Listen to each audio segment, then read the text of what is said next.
guys, welcome back. We are back with another Hot Topics in the Tub video, series number 2. Okay, so we are going to get right to it because today is insane for me. I just got back from a leg day and then tanning. As you can see, white face because I don't put tingle on my body. My face, I only put it on my body, and then I'm red, okay? And then I have to go pick up my kids in literally like 45 minutes. So, I'm gonna give you might have seen this bathing suit in another video. Let me breathe, because I'm a little out of breath. And now I'm gonna give you a little, so don't mind the KT tape. I put it on because my back is a little tight, because I have some new goals that I might talk about in a video. But let's get in the hot tub and talk about some important topics. Oh, yeah.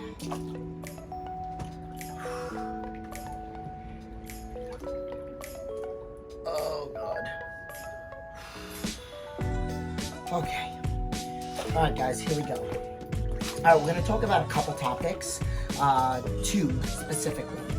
Somebody asked me on my Instagram when I said that I was going to be doing another video, so if I could talk about what do I feel like is like the main factor or the main thing that happened in my life that made me who I am. So if you haven't read my story, which I have talked about I did talk about in the last video and in a couple videos, you should go read it. So I would probably say that the main factor is that I don't ever want to feel as low as I felt 20-something years ago.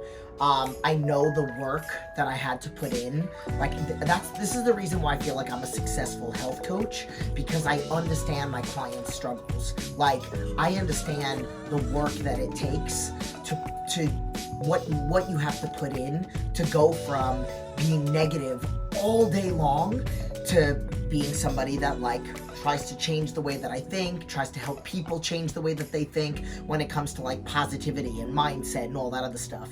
I know what it feels like to like not see a future or have no idea what I want to do with my future. Like, I know what that feels like. I know what it feels like to hit rock bottom. I know what it feels like to be in pain, and granted, I have talked about in videos before that, like, I am in pain, but I do believe that my mental strength is my superpower, and I believe that I have this way about me where it's insane. Like, I can physically feel something, multiple things, and then all of a sudden I just kind of realize what I'm doing. I'm giving into it, I'm thinking about it too much, and then all of a sudden I'm like, stop acting like a little, if you know what I mean. And all of a sudden everything changes, and then I feel different. Like, it's still there, but I don't feel it as much. I do believe that one of the factors that drives me every day, which I think fear is a good motivator. I tell people that have aggressive weight loss goals that like being afraid of being on medication for the rest of your life, being afraid of like living on the couch, being afraid of dying 5 to 10 years earlier than you should, not being able to see your kids or grandkids grow up, like that's a great motivator. So like for me, I live in fear of going backwards. I live in fear of being in pain. But not in a way where I'm afraid to do stuff. I do stuff so that, because I don't want to be back where I was, because I know what it felt like to hit rock bottom. So hopefully that makes sense. Now, that's just something that I wanted to touch up on. A client asked me if I would talk about something that I talk about with this particular person a lot, and what I have talked about, okay? I talk about the 5 components of fitness, and I've been talking about this on my Instagram and on my social media, and I talk about how important all 5 of them are, okay? And I put them in a certain order for a reason, okay? So today's hot topic is gonna be the 5 components of fitness, and I'm gonna talk briefly about why all of them are important, okay? So with any goal that you have, you know, I wouldn't say the 5, so this is obviously like fitness goals, whether it's weight loss, weight gain, or maintenance. All of these apply, okay? Mindset is the first one. If you don't believe that you can do it, you're not gonna do it. You're not going to do it 100%. If you in the back of your mind are having a really hard, like, there's no way that I'm going to lose 100 pounds. There's no way that I'm going to get a 6-pack. There's no way that I'm going to ever be able to do a pull-up. Then you won't. Like the saying, if you think you can or you think you can't, either way, you're right. So you have to try to believe. Even if you're mind effing yourself, even if you're telling yourself, I will get a 6-pack, but in your mind, you're like, wondering if you can, as long as you're doing your best to try to switch your mindset, then that works. But if you're just like genuinely you don't believe it, you're not gonna do it. Like, let's just say you hire a coach, right? And you're like, I don't really believe that they can help me, but I'm gonna do my best because I know it's what I need to do. You're not gonna do it 100%. You're gonna cut corners. You're not gonna measure your food. You're gonna eyeball shit when you know you're supposed to. Did I just say it? I did. I said the S word by accident. Sorry. You're gonna eyeball your food, okay? Maybe you'll stop at 18 reps when the rep count is 20. Maybe you pick up 5 pounds lighter than what you can do to really push your limits. So you're just not gonna do it 100%. So I believe that mindset has to be first and foremost. Like, I believe I can do this. I am trusting the process. I am trusting the person that I am working with, okay? Then nutrition. So I don't care what you do. There is no way that you are going to perform. There's no way that you can increase endurance, stamina, strength, everything and anything if you're not following a nutrition plan. You can work out all you want. So I am going to give you this example because my client actually told me that this friend of hers, all she did was walk on the treadmill, and it took her 7 months to lose 10 pounds. Okay? I've also heard people talk about, I lost 5 pounds in 3 months, and all I did was join the gym and do cardio. Okay? So the nutrition aspect, I already I hit that. Okay? So in reference to that person, like, you have to make nutrition changes. You can do the treadmill for 2 hours a day. You can work out, even though this person didn't work out, but let's just say another person. You can train. You're not going to truly perform in your workouts. And I don't mean like an athlete. Like, you could be between the ages of 36 and 66, and you're not going to be able to perform in your workouts to the best of your ability, whether that's an 8-pound dumbbell or an 80-pound dumbbell, if you're not eating right. You're going to be tight. You're going to have a stomach ache. Your blood sugars are going to be off. Your energy levels, just like everything is going to be off if you're not following some kind of plan, okay? So that's why I say nutrition is first and foremost, and if you're not following a plan, you can exercise all you want. It's only going to take you so far. It's not going to take you to your goal, okay? So that's, right now we're on mindset and nutrition. So the first 2 components of fitness, okay? The third component, you'll notice that I say in any one of my posts that you've ever seen in the past 20 years, really in the past 12 that I've been on social media, I say training before cardio. And that is if your goal is weight loss. Weight loss, weight gain, or maintenance. Yes, I put training first. So when you do resistance training, you're still burning calories for hours after the workout. When you do resistance training, your metabolism is faster for 24 hours.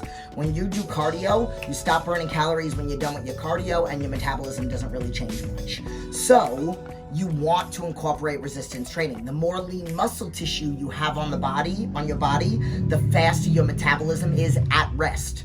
So me and another person sitting next to each other, we might weigh the same, but if I have more muscle on me and less body fat, I could probably eat 3, 4, 5 times the amount of calories than that person is to maintain where we're at. So I say that resistance training is so important for whatever your fitness goal is. Functional style, and it doesn't have to be bodybuilding, just because, and listen, I maybe have a couple clients that do bodybuilding style training, a few, maybe more than a few. I do believe in supersets, giant sets, trisets, whatever you want to call them. I do, like I said, I do have a couple clients that are trying to put on weight, but majority of my clients are food addiction, weight loss clients. Again, I mentioned the average of 36 to 66 because that's the average age of my client. Like, I don't train bodybuilders. I've never put anybody on stage, and I never will. It's not my specialty. It's not what I want to work with either. I want to work with people that are emotionally connected to food because of what I've been through in my life. So that's what I'm motivated to do, okay?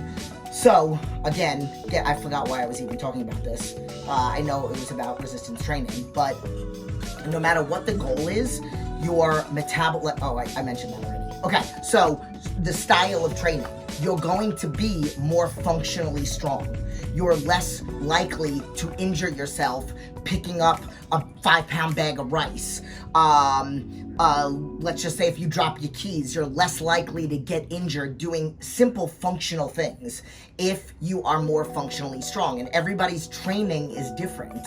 So, you know, if I have somebody that has a lot of back issues, okay, I do a lot more core stuff with them. I go a lot slower with them. I am constantly checking in with them to make sure that their diaphragm, their core is engaged while they're doing simple movements, whether it's a squat or whatnot. I don't say simple to like make it like it's an easy move. I just say, like, I'm trying to get them to engage all these other areas of their body, not just squatting down. I'm trying to get them to understand mind-muscle connection with the legs, but also with the core, with the glutes, with the shoulders, keeping your chest up and back, a neutral spine, ears in line with your shoulders. So these are all factors that are so important when you when you have any fitness goal. So doing resistance training,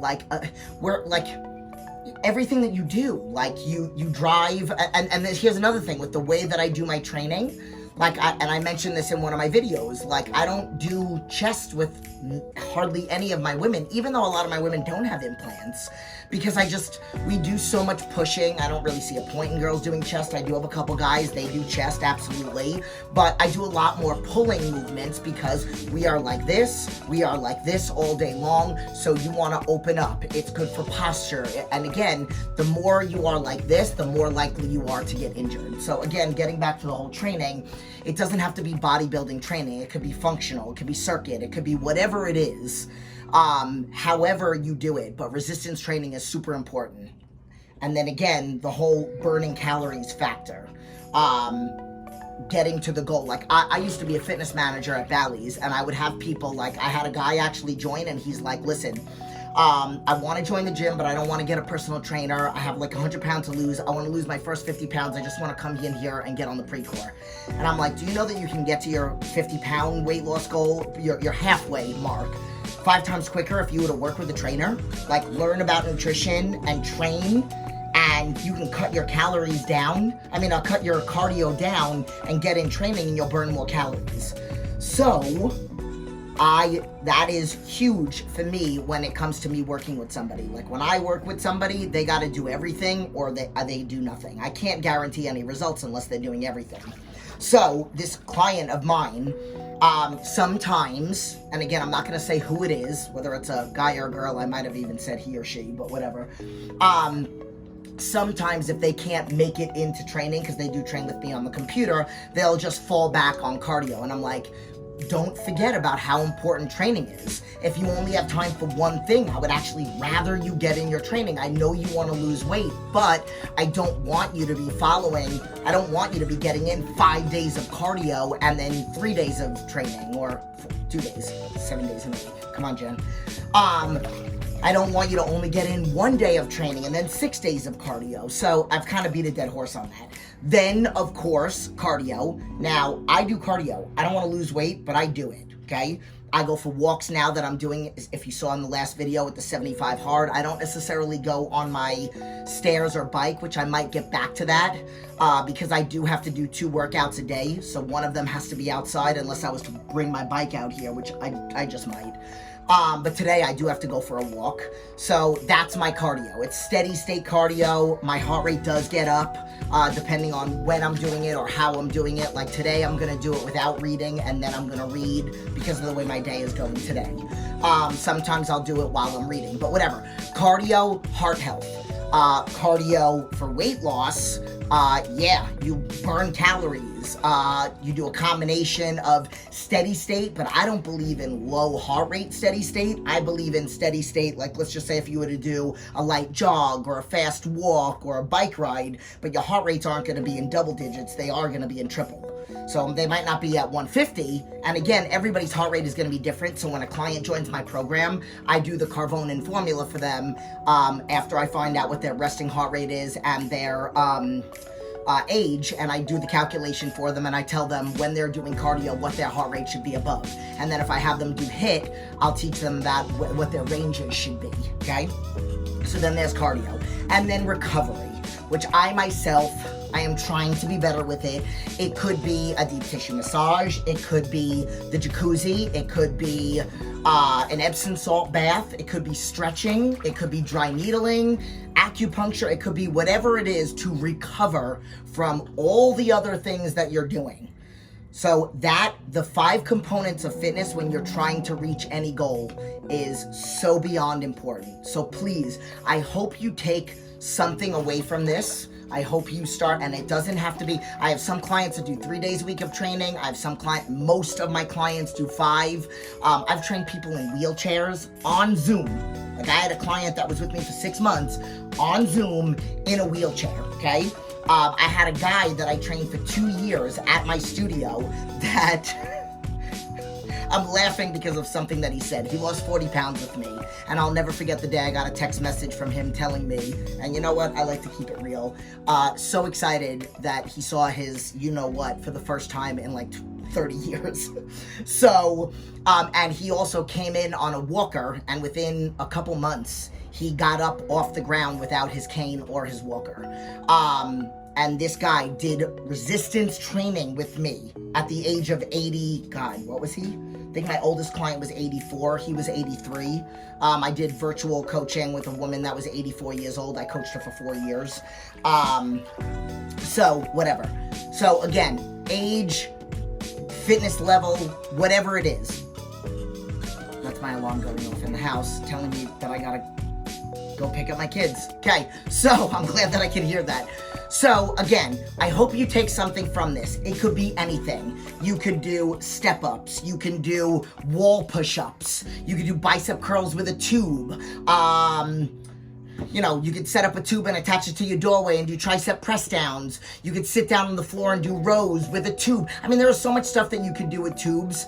For all levels, you don't have to be a bodybuilder and be in the gym and train the way that I train. Again, I have that many. That's how many people. Squish. That's how many people I have that train the way that I train. So, I hope you guys enjoyed this Hot Topics in the Tub video. Please leave your comments below as to anything else that you might want me to talk about. Training, nutrition, and then I'm so open to fun stuff. Please, give me some fun stuff. Do you want to challenge me to something? Do you want to challenge me to an exercise? I do have something coming up at the end of April that I will probably end up telling you guys about. It has something to do with training, which I'm really excited about, and I probably will talk about it in the next video because I do want to promote this particular thing that I'm doing for a family member of mine, but you're gonna have to wait for the next video. So, I love you all. Leave your comments, like, subscribe, share the video, and I'll see you in next week's, and I'll see you in some of the other videos that I do with workouts, and I hope you guys like my stuff.